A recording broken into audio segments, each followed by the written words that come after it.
ik nog een jongske was, zo van een jaar of 6. Toen vong ik heel van alles aan en leed ik niks met rust. Zou ik aan het trummelke en pakte mich een kuikske. Daar zag de man doe de geneed, die zet ik in het huikske. Tralalala, tralalala, tralalala, tralalala. Wie ik al het groter wordt, de schooltijd was voorbij. Toen hou ik heel wie iedereen een beetje aan mijn zie. Een knap gezichtje, een aardig kind, met om de kop een duikske.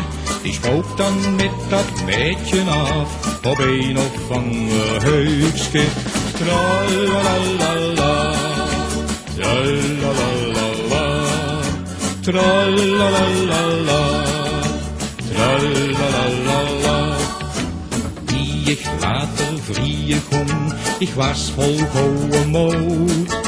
Je nam me afscheid in de gang, ik weet het nog zo goed. Opeens verscheen de schoonpapa, der zag toe met een vluikske. Wat moet dat met mijn dochter nu, daar in dat duister huikske. Tralalala, tralalala. Tralalala, tralalala. Wenn ich eens bij Petrus kom en klopt aan de deur, dan zegt de jong, kom doe maar in, de stijst er heel goed voor. Du hebt toch nemens goed gedaan, er steekt niks in mijn buikske. Dan vraag ik Petrus, zet mich maar met een engelke in een huikske.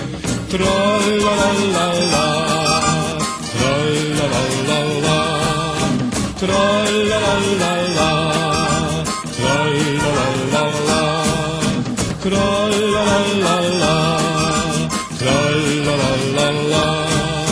tralalala, tralalala, tralalala.